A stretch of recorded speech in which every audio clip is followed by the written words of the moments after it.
In today's episode, we're going to be investigating how to become a top level coach and create incredible results by tapping into AI and using the correlation between software and the software of your brain.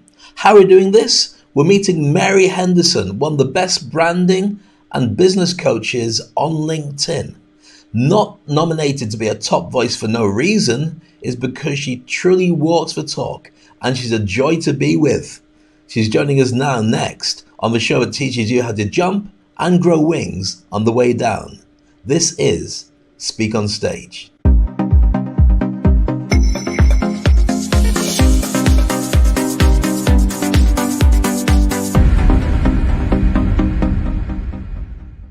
Welcome to Speak on Stage. This is the interview part. This is my opportunity to catch up with some people who are thought leaders and really powerful in their own right. These are people I admire and people that I think when you connect with them, if you're not already connected, you will want to follow them and do business with them forever. First on this show is Mary Henderson.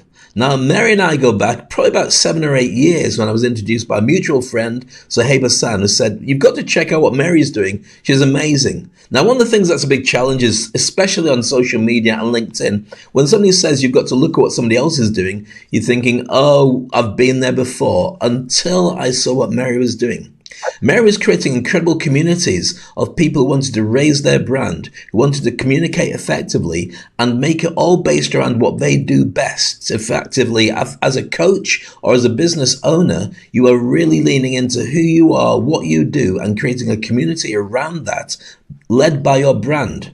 This was miles ahead of what anybody else, apart from me, of course, was doing at the time. And that's why it's so amazing when I did connect with Mary and we chatted and we instantly became best buds. And that's something that allows me to jump in every now and again and see what she's doing, connect like we've been long lost friends. And now I want to introduce to you the enigma, the rock star that is Mary Henderson. Mary, how are you? Dave, you're so beautiful. Thank you so much. I'm so glad to be here. Honestly, I feel like I haven't seen you for so long and there's so much to catch up on. So much has happened. So I'm really looking forward to the show today.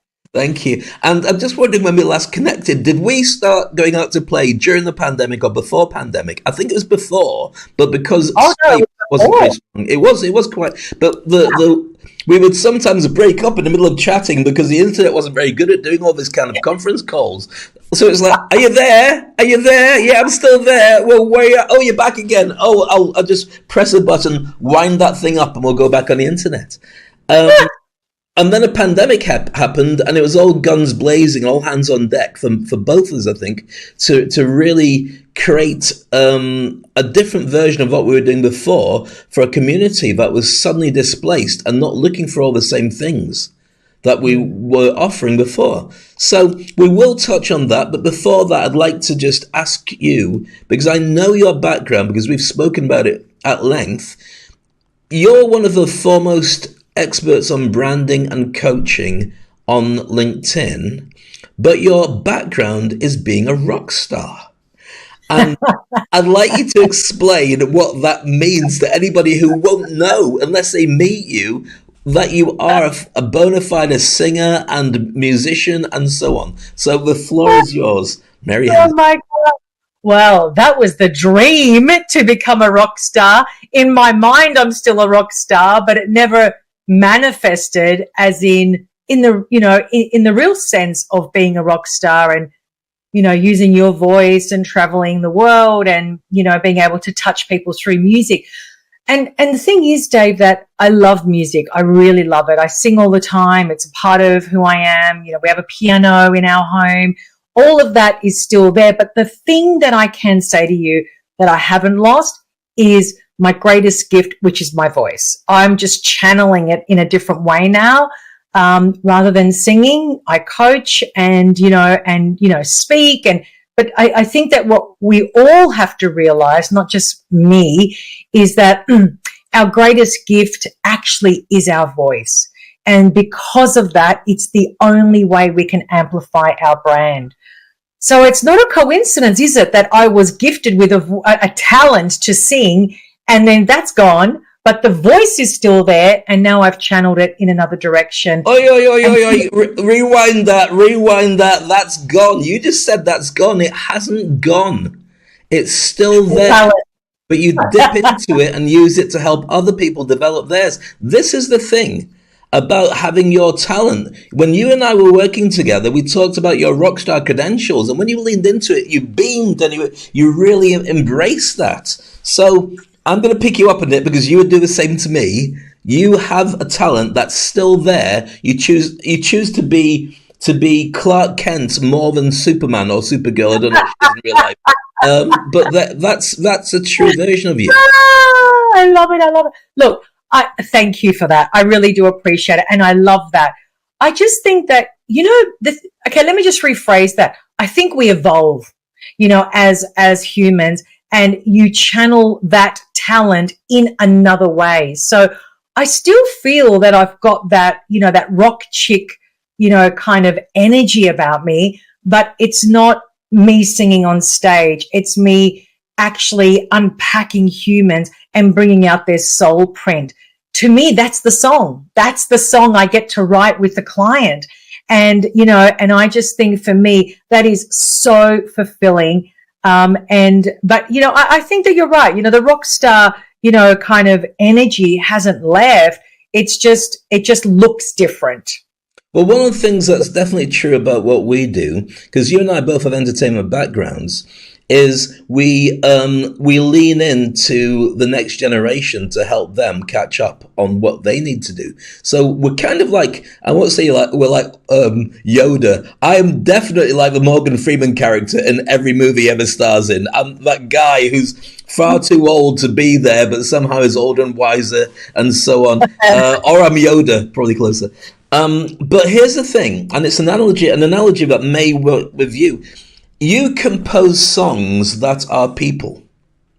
Yes. Your entertainment side has only shifted because you're still doing the same thing, but your clients who you coach and grow, that is your symphony. I'm stealing that from, what's it called? Mr. Holland's Opus, that movie. That is so true. What you're saying is absolutely accurate. And I actually feel that. Even as you're saying it, I'm like, absolutely. That is exactly what I do.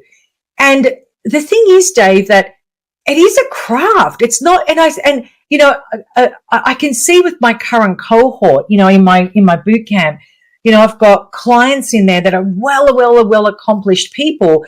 And, when I can help people organize all of their life experience, their personal and their professional experience, bring it together as their signature program, these people light up.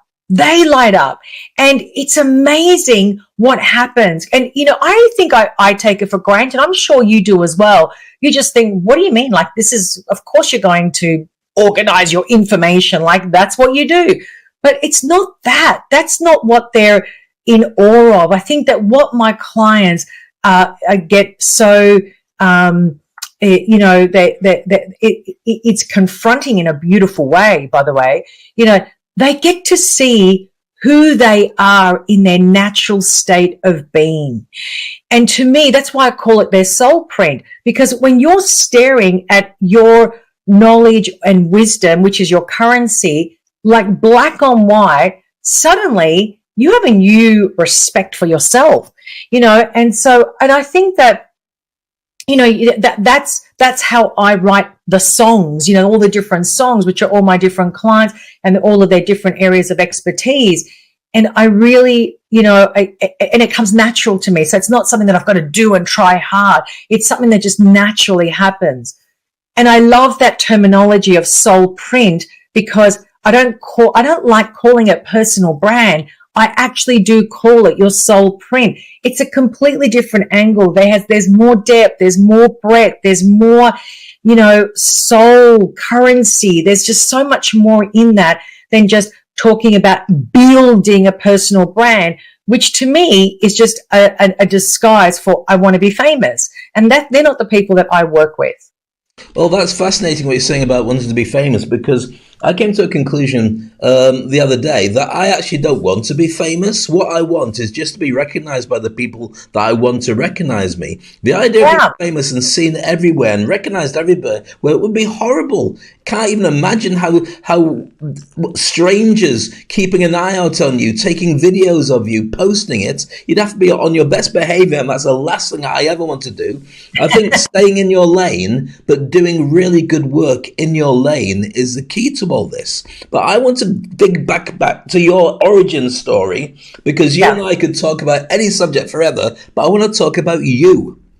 Yeah. You are um, you are so effective in the fact that when you talk to your clients and you coach your clients, they can see that they're with somebody who's done it and is doing it for them. It's very important to be able to do that. But where did that come from? Because what point was it that you decided, I'm good at what I do, but there's something inside that needs to be out, that needs to be bigger, needs to be stronger? And that's often something that's really difficult to find. Did you have a mentor that changed that, or did you manage to come to those conclusions yourself? Let's go back in time, if you don't mind. I'd like to ask you about your origin story. When I talk about my origin story, I always look at my timeline and, and I say, where in my timeline do I want to start my origin story? And I don't want to start it when I was 5, 6, 7, 10, 12, because there's a lot of trauma that I experienced in my childhood, and all of that has been resolved. But actually my origin story, Dave, started in 2012. That's really that was the precipice that really made Mary open up and say, there's got to be something else than this. So my origin story started when I built my own software company, which I owned for 7 years, from ground up into 7 figures, and I fell rock bottom, and I mean literally rock bottom. And so I gave birth to my son in September 2011, and I knew 3 hours after he was born that I was going to resign from my own company. Like, I was done. I just knew. And anyway, so we left the hospital. 2 weeks after, I had a meeting with my accountant, and I said, I'm resigning from my own company. And he's like, oh, you've just got you're hormonal. You don't know what you're talking about. And I said, no, I actually do know what I'm talking about. And I just don't want to be here anymore. I need to just walk away. He said, you cannot walk away from a company that has an infrastructure that's turning over 7 figures. It's just not going to, you can't do that. And I said, well, let's find a company that we can merge with or sell it, because I need to leave.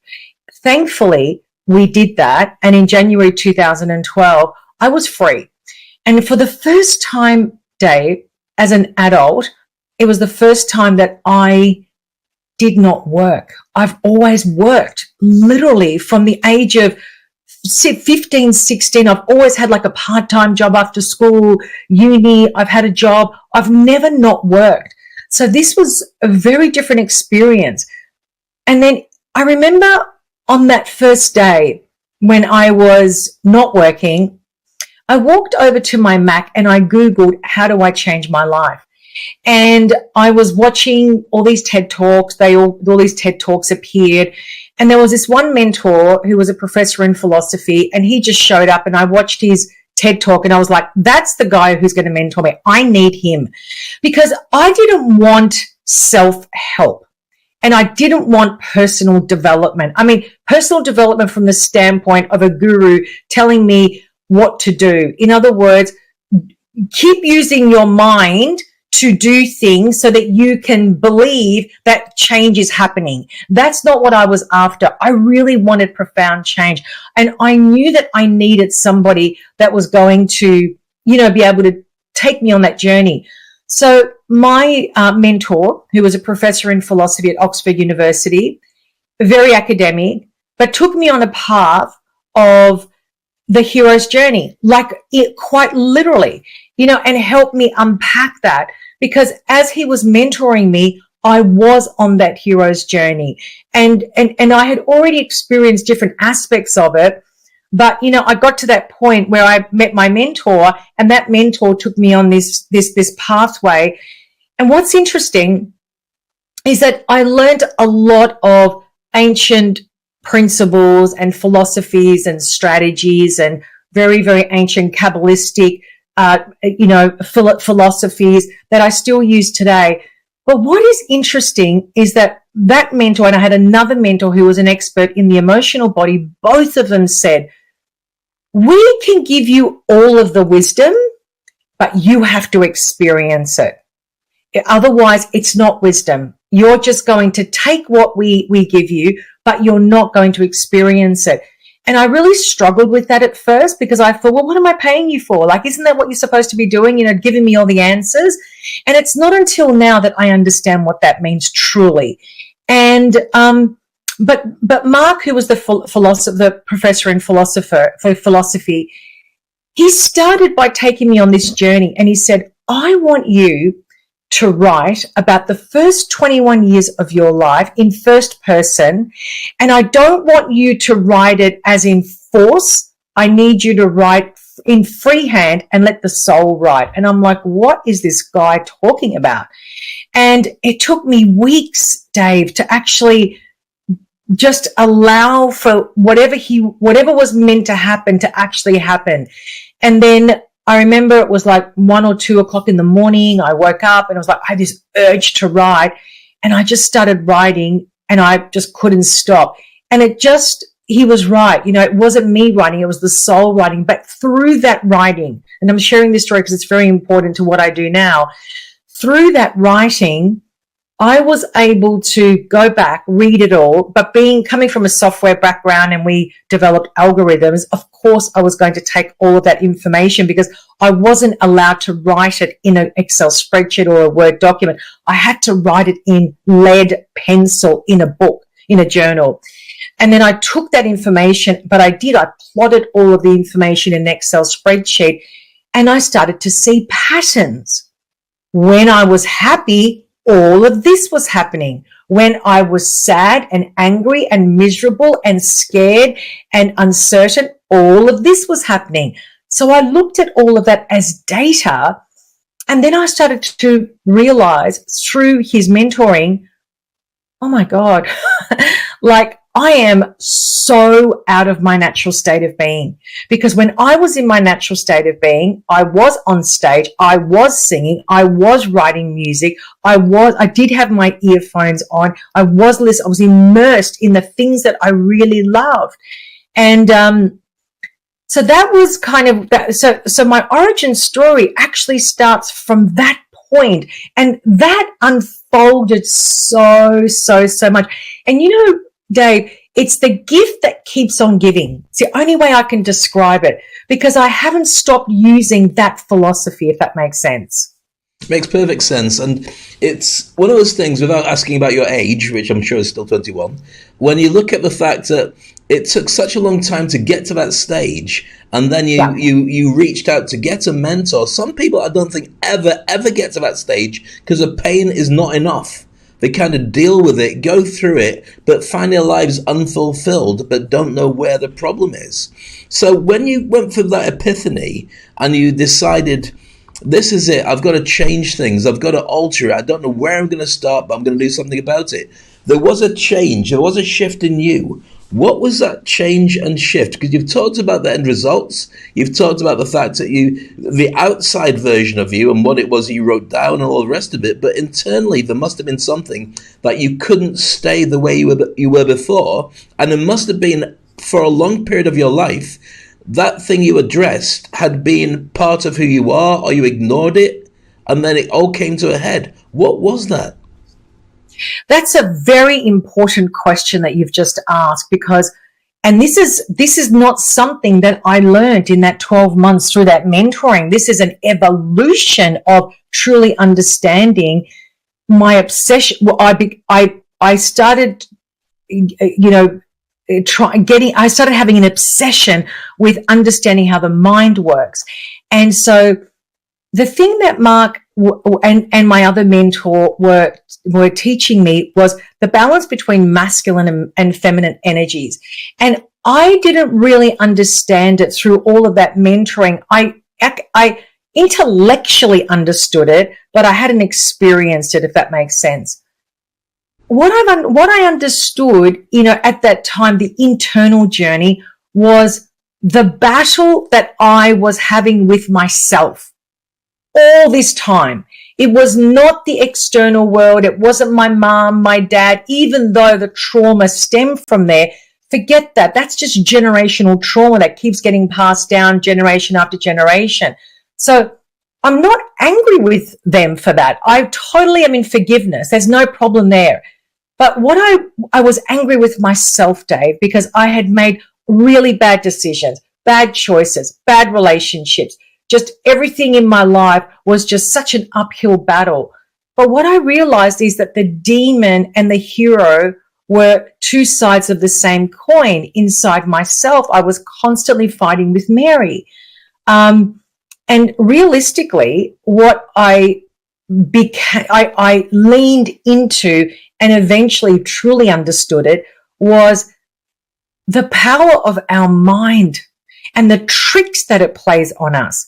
And I think for me, Dave, I just feel that this is my core purpose in this world is to actually understand how to overcome the mind, because it has been a battle, a massive battle. I think all of us struggle with that because we've all been traumatized in some shape or form. The school system is just atrocious and just constantly pulls us back into being little, limited, can't do, can't be, can't have.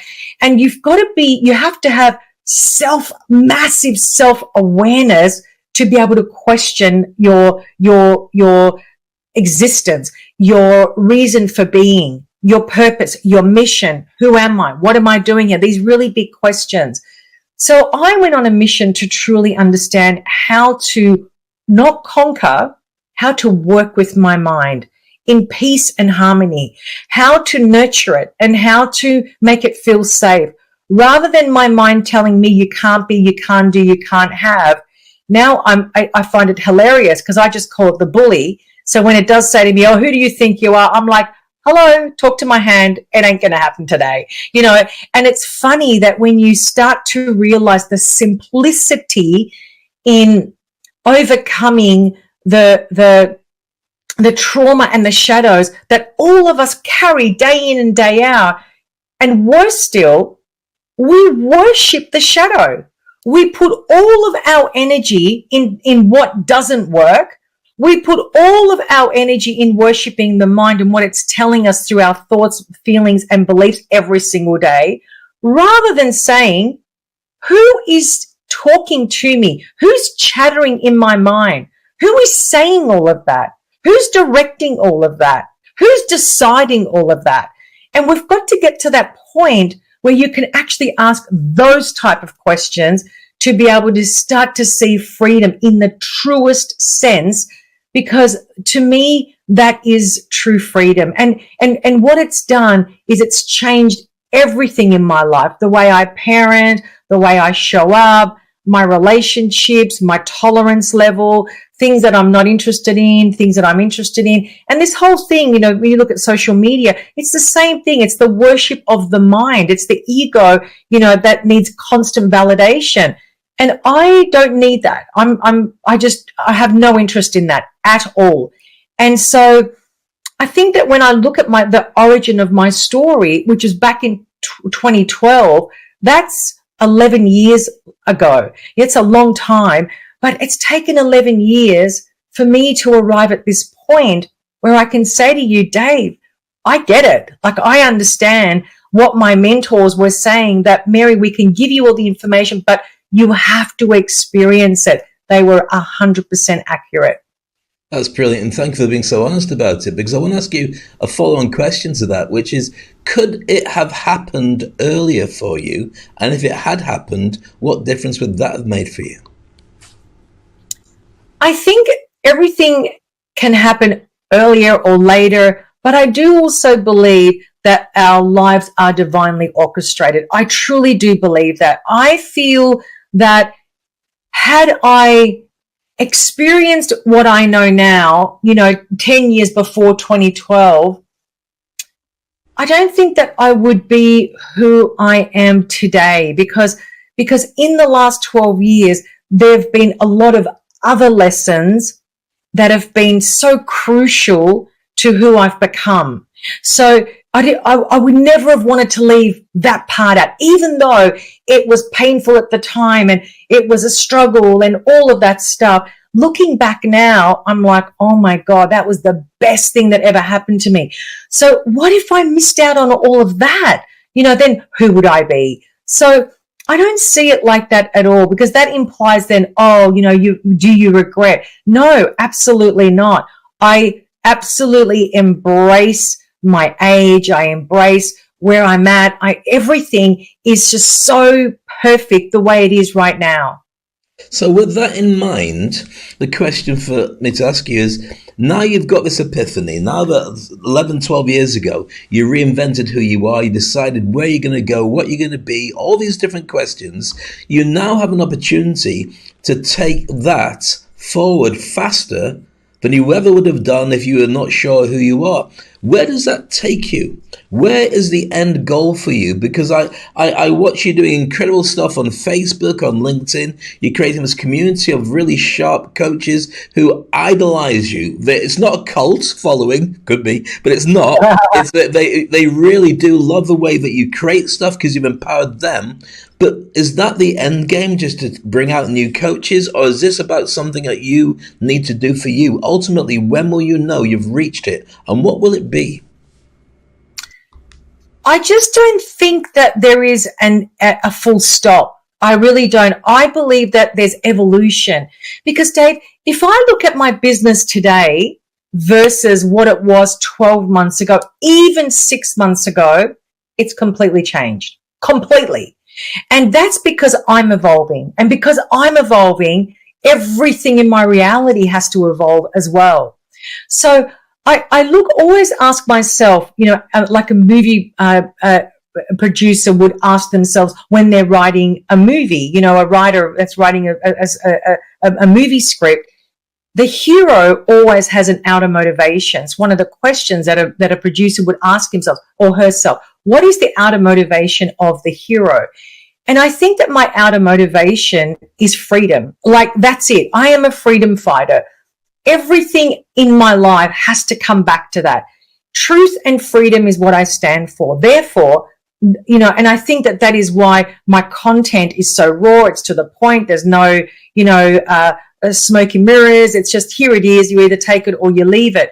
But also with the people I work with, so which is why I go through such a strict qualification process, because if you're going to come to me and say, I want to be famous on Instagram, I would be saying, I can't help you and I don't want to help you. But if you come to me and say, I have 30 years of experience of working in corporate America or academia, and I really, really want to start my, entrepreneurial journey, you've got my attention, because I value wisdom. For me, wisdom is the truest, purest currency in the world. And how do we solve complex problems in the world? Wisdom. We're not going to solve it with a 20-year-old Instagram influencer who's in their bikinis. That ain't going to solve, a global crisis. It's all noise. I'm talking about people who genuinely can solve global issues because they genuinely have the expertise, the experience, the knowledge, the skill set, and the wisdom. So I'm passionate about that space. Where do I take that? I don't know. What I'm getting involved with now in a massive way, and again, this is the evolution because of the way that my brain thinks, which is like an algorithm, is that now I'm moving into AI in a really profound way. But what it's doing is what would normally take me 2, 3, 4 weeks to complete is now taking me 7 minutes. So do you see, the evolution of the world and is actually helping me grow as a person and my business, which means I can help a lot of other people. I don't have an end goal. I just really don't, but I have an outer motivation, which is freedom. And that's all I'm after, true in the truest form. I think that I've achieved that in myself. I feel very free in myself, emotionally, spiritually, in my mind. I feel very, very free. But that's been a work in progress, and also something that I have dedicated hours every single day in contemplation, in journaling, in just sitting in stillness and in quietness to actually just receive the information that I need in order to help me move forward. So it's been a discipline, a real discipline, and I have never let go of that discipline.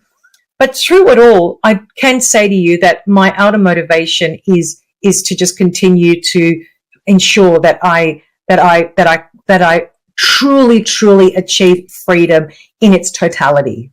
I think you're so right. One day, when it's our final hour, we'll switch off our LinkedIn account and nobody will know and nobody will care what happened on social media. And if we're lucky, the people we know might remember, but they've got a busy day ahead and they've got other things to concentrate on. So it's that journey of getting to the end result. One thing I experienced as a great way of dealing with this is rather than chasing happiness, chase contentedness. Your ability to, you know what, I'm all right.